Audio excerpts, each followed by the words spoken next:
Hi. Hi again. We're in Genesis chapter 29, study 98 of the book of Genesis. Mm-hmm. And we're starting the birth. Well, it's really the birth of the nation, isn't it? The children are going to be born now. Mm-hmm. And that there's a lot of surprises built into this. If you're coming at it from a witness background, it's really chock full of surprises, not just the story of Jacob and his Mm. descendants in the first generation, but the whole story. But it's all there in shadow in the story of Jacob and his wives, right? Mm-hmm. Jacob's children. This is 29, verse 31. When the Lord saw that Leah was unloved, he opened her womb, but Rachel was barren. So Leah conceived and bore a son, and she called his name Reuben, for she said, "The Lord has surely looked on my affliction. Now therefore my husband will love me." Then she conceived again and bore a son, and said, "Because the Lord has heard that I am unloved, he has therefore given me this son also." And she called his name Simeon. She conceived again and bore a son, and said, "Now this time my husband will become attached to me, because I have borne him 3 sons." Therefore his name was called Levi. And she conceived again and bore a son, and said, "Now I will be praised. No, now I will praise the Lord." Therefore she called his name Judah, and then she stopped bearing. When Rachel saw that she bore Jacob no children, she envied her sister. She said to Jacob, "Give me children, or I shall die." Jacob's anger was kindled against Rachel, and he said, "Am I in the place of God, who has withheld from you the fruit of the womb?" Then she said, "Here's my servant Bilhah. Go into her, so that she may give birth on my behalf, that even I may have children through her." So she gave him her servant Bilhah as a wife, and Jacob went into her. And Bilhah conceived and bore Jacob a son. Then Rachel said, "God has judged me, and has also heard my voice and given me a son." Therefore she called his name Dan. Rachel's servant Bilhah conceived again and bore Jacob a second son. Then Rachel said, "With mighty wrestlings I have wrestled with my sister and have prevailed." So she called his name Naphtali. When Leah saw that she had stopped bearing, she took Zilpah, her maid, and gave her to Jacob as wife.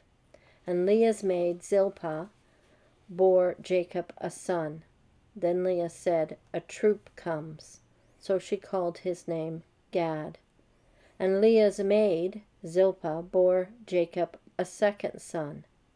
Then Leah said, "I am happy, for the daughters will call me blessed." So she called his name Asher. Now Reuben went in the days of wheat harvest and found mandrakes in the field, and brought them to his mother Leah. Then Rachel said to Leah, "Please give me some of your son's mandrakes." But she said to her, "Is it a small matter that you have taken away my husband? Would you take away my son's mandrakes also?"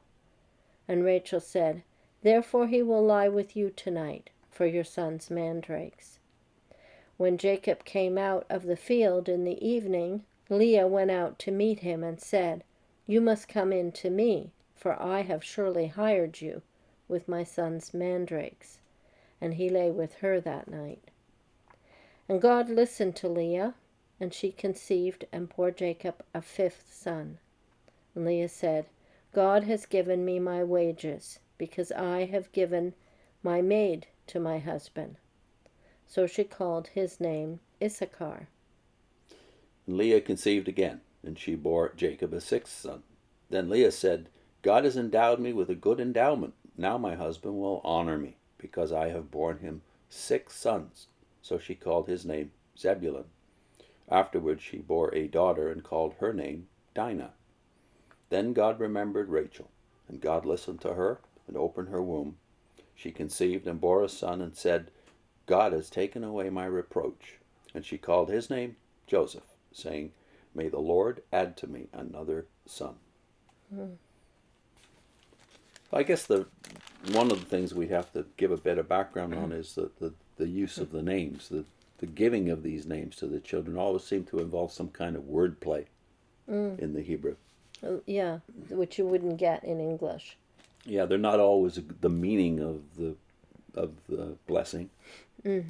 They're sometimes just a word that relates to or sounds like the blessing.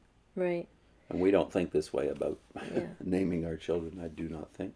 But you also see that when Leah names all her kids, she's thinking spiritually, like, because she's always talking about the Lord has done this for me, or the Lord, has seen my plight.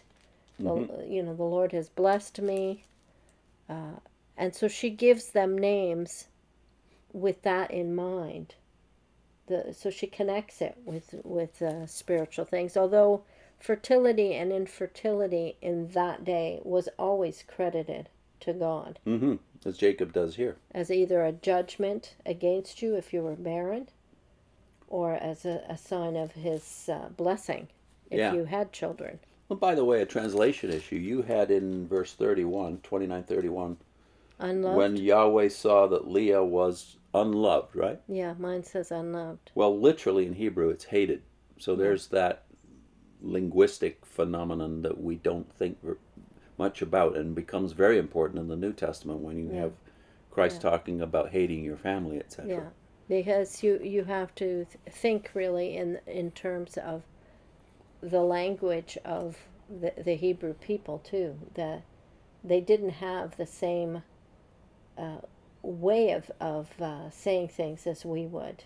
So I remember doing a video on that specifically about hating your parents. It's not hate as much as, because they didn't have a word for like just unloved or dislike or a softer expression. So really, you can hardly say that Jacob hates Leah. He gives her 7 children. They seem to be getting along okay most of the time. Yeah. But it's comparative. Yeah, it's comparative, and the language makes room for that, but in a very violent way that we can't conceive. Mm-hmm. But like you said, Leah seems to have this spiritual attitude toward what God is doing for her, to compensate her, as it were, for all of the fact that she doesn't have the romance that romance that most girls anyway long after. She doesn't have the deeper love of the man that she loves.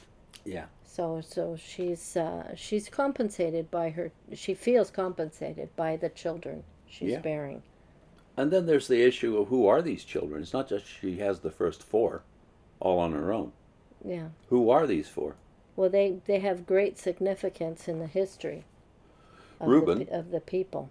Reuben the firstborn, obviously, the great privilege of having the firstborn child, and him being not just the favorite, but usually the heir, the one who becomes steward of the whole household, the heir after the father dies normally.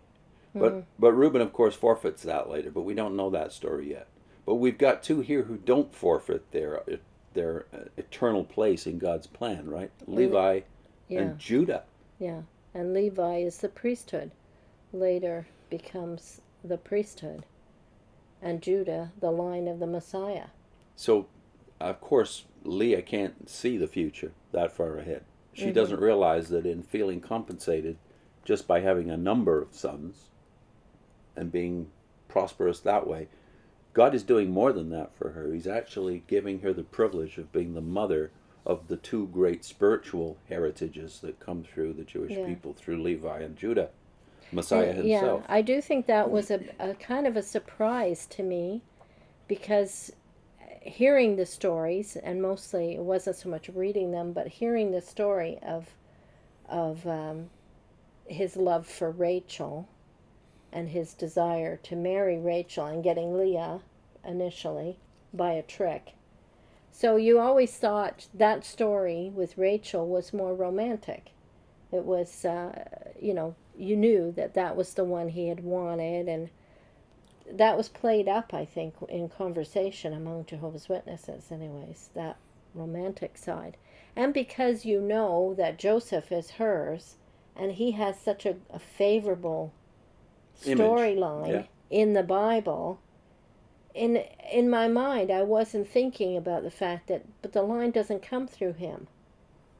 You know, he's used by God in a very powerful way, but the line of the Messiah comes through Leah, the choice that he didn't make, but God obviously made that as the choice. In his foreknowledge, or predestination if you prefer, God sees who will be qualified for what. Yeah. That's the least Or takeaway who will be from blessed this, right? with what. Yeah. So Joseph, he becomes the savior of Israel in that first generation. But you can see very clearly that Joseph is spoiled, and Benjamin, if anything, he's even more spoiled, the second son, right? The youngest. Yeah. Which is pretty normal. But that way that works out in Israelite history is not good. Yeah. In that Joseph becomes the name that's synonymous, really, with Israel later, the 10-tribe kingdom that is apostate. Yeah. Joseph and Benjamin, well, that's a bad story too. We know what happens at the end of the book of Judges with Benjamin. Yeah. And then the first king comes from Benjamin, but that's not by God's choice. This seems to be a setup for a mess. You know, having two sisters married to one man. So there's a built-in rivalry there. And that's going to spill into the children as well. This competition and rivalry between them. So it's just a bad setup completely. We've already mentioned back in our videos on chapter 16 that the calculation of Sarah, when she's still Sarai and Abraham, the calculation they make to have the offspring that's promised turns out to be not such a good idea. Ends up a disaster as well. And now the calculation that Rachel makes to have a child through her maidservant, same thing that happened in 16. Yeah. And what's the result of that? Who's born of that? Yeah, we're playing God a lot of the time in the way we make decisions. And the son that comes of that relationship, the first one, Dan. Yeah. Dan becomes synonymous with that later apostasy. Right. That's where Jeroboam sets up the counterfeit kingdom, and the counterfeit priesthood is in Dan and Bethel. But this thing about the mandrakes too.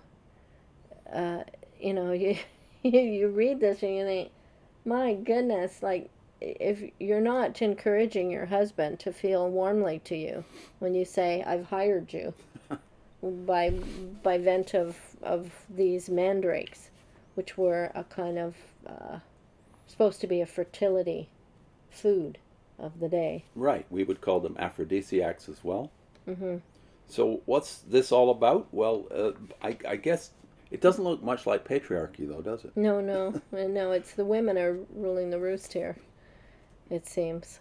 He's got to feel feel pretty used at this point, Jacob, and that shapes his character too, going into the future, and no doubt the character of the sons and the daughter, right? Dinah, who gets into big trouble not far from now. We got some good quotes here from F.B. Meyer, Edersheim, Dellitzsch, right? And okay. So F.B. Meyer initially says, and let Christian women lay aside all idea of attracting men to themselves. Let them quiet their hearts as weaned babes. Let them constitute themselves the wards of God, leaving Him to choose for them, the one who shall give them strength for sweetness, defense for weakness, protection for helplessness, and love for love. This is 100 years ago. Do people still feel this way? No, this wouldn't fly at all today.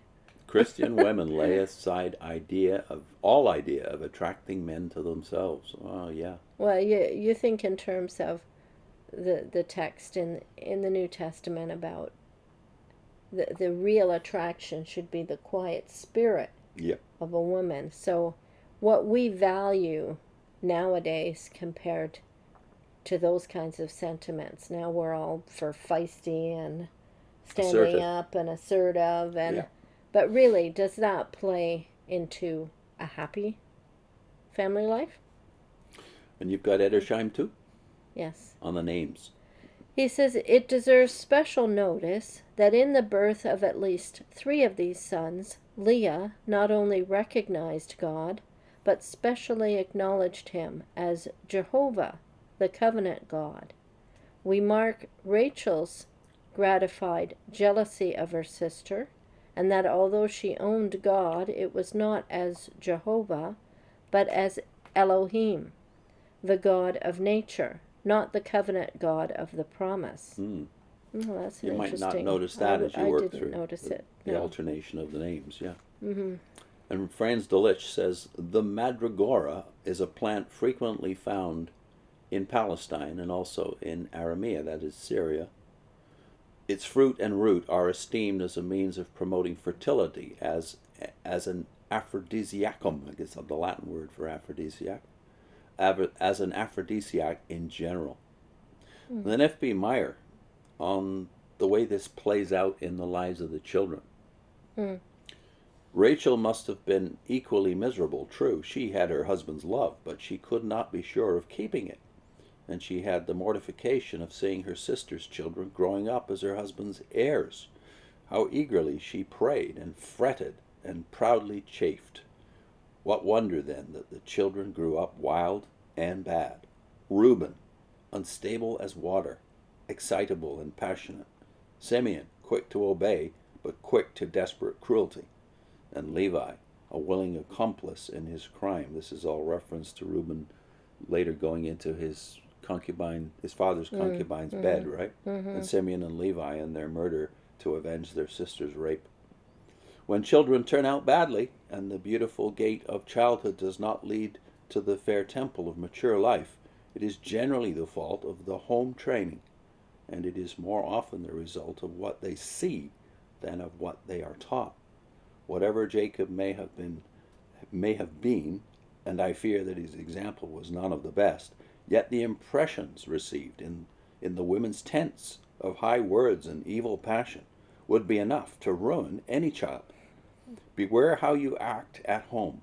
Remember what keen little eyes are watching you, and with what absolute mimicry they will repeat what they see. Yeah. Well, this is a very truthful saying that it's not so much what you say, but what they see. You can tell them all the best advice and good things, but if they don't see you doing it yourself, it's very unlikely that they're going to take you up on it. Yeah.